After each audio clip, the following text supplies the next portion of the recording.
If you want to radically change your life, it's easy. The problem is when I tell you what this very simple truth is, you're gonna say, oh, I already knew that. And then you're gonna want to leave because you've been tricked into believing that all you need is information and you'll change. And that's just not true, which is why I'm going to take a very simple truth and show you how to act on it in a way that overhauls your behavior. All you have to do is change a tiny bit each day, because you become what you do consistently. One donut probably won't affect you that much, right? But a donut every day for 3 years might. You get the idea. But before I rewind to last week when I discovered all of this, I need to show you this. I call it the boring tax. As you've heard me say many times, progress is not linear, meaning it starts really, really slow and over time compounds. But what most people don't realize is this section of the change process is usually really boring, because most of our life is doing the boring and the mundane, which is just quite unimpressive.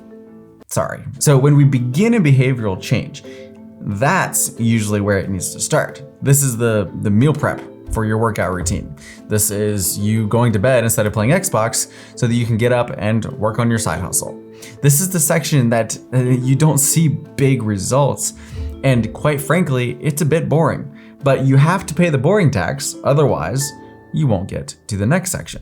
This section is when we start to see momentum, and more excitingly, we begin to see results. Maybe you're able to play a piano song without getting stuck halfway through, or you're starting to see results in the mirror. It gives you that extra boost to keep pushing to the final section, which is excellence. And excellence is when the behavior, skill, or whatever simply becomes a part of you. It's like second nature. And this is usually what people notice.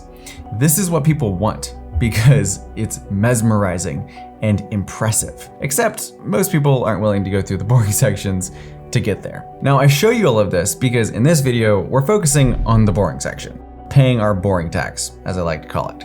And most videos completely avoid this section or claim to skip you over top of it. But it's important because whatever you load into this boring section and do consistently will become a part of you. And what's scary is you can flip this illustration the other way for negative behaviors. So in this boring section, you can lie, scroll social media all day, eat donuts, etc., with no immediate dire consequences.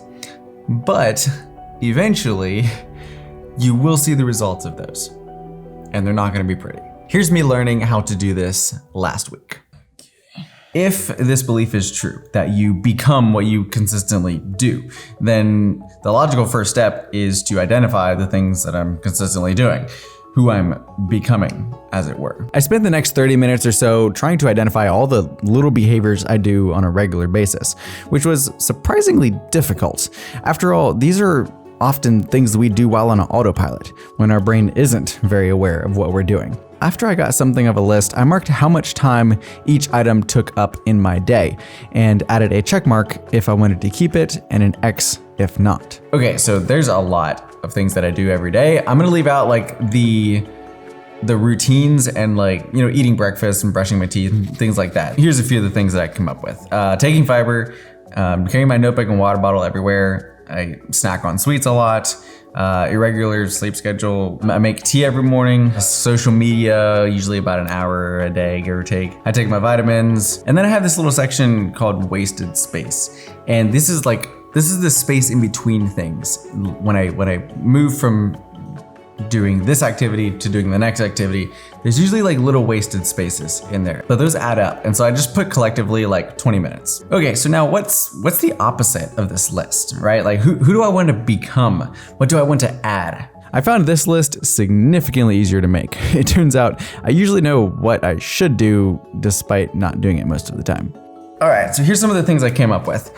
Read, memorize, practice public speaking, study Spanish, journal, exercise, have my devotions, and writing, like 15, like specifically like newsletter writing, blog posts, etc. The point of this is to build activities into my day that legitimately recharge me and serve me, that open me up potentially for more opportunity in the future. And as you may recall from the last video, the key to learning a new behavior is breaking it down to the first action step and then linking that action step to an existing habit or a duration of time. So I'm gonna take just a little bit and plan these out and see how I can integrate them into my day. My first step was to compare the lists and see what I was cutting out of my day and how much time that would save me. It's more ideal to replace something in my day instead of just adding more and more things. Next, I set an amount of time to spend on each one of these things and when in my day I was going to do them. So memorization and public speaking, I'm gonna do before or after lunch, right before or right after. Writing, I'm gonna do as soon as I wake up for at least 15 minutes. And then devotions is gonna be first thing in the morning.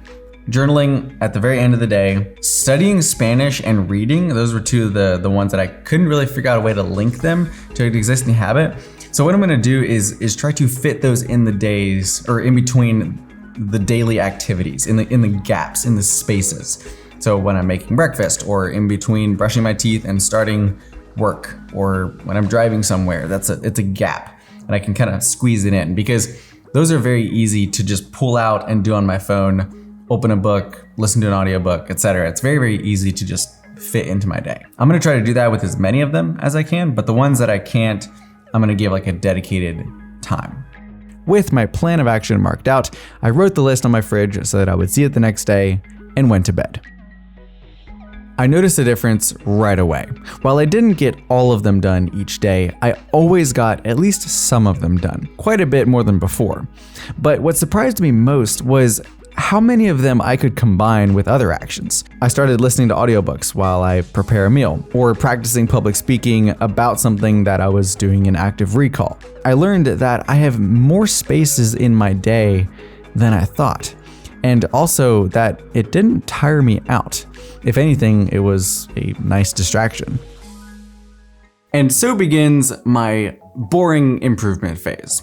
Here's a little exercise to begin yours as well. Trust me, it's a little bit boring and not overly fun, but if you're willing to pay the boring tax, then that qualifies you to gain the benefits. It reminds me of a quote from my friend Jordan that I put in my newsletter. He said, "Our lives are full of the mundane, but very few do the mundane well.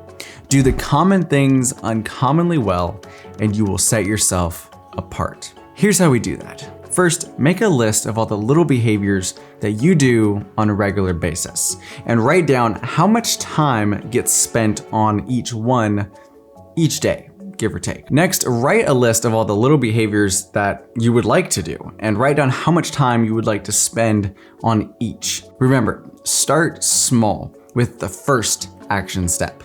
You'll be surprised what you can do in 10 minutes or less. Next, you want to compare the two lists and see what can be cut out of your day and then add in the new behaviors. You'll be able to see how much time you're saving and add in to replace it. It's like, okay, I'm cutting 30 minutes of TV out of each day, so let's pick this behavior to take its place. The last step is the most important.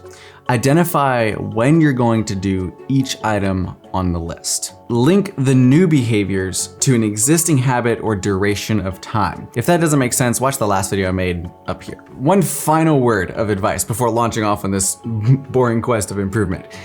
It can be surprisingly difficult to stay consistent, even with little actions like this. So make a daily checklist and review it at the end of every day. If you don't review these, it will slowly fade away and you will relapse right back to where you were. I'm doing this for the month of November, and if you want to see how I'm doing on my boring list of improvement, I'll be posting weekly updates on my newsletter and sharing things that have worked or didn't work, all for completely free. You can go there, read them, and depending on how that goes, I'm gonna make that a consistent thing that I do every month, where I update you guys and show you over there on my newsletter how I'm doing on my list of things that I'm working on. But we'll see, one thing at a time.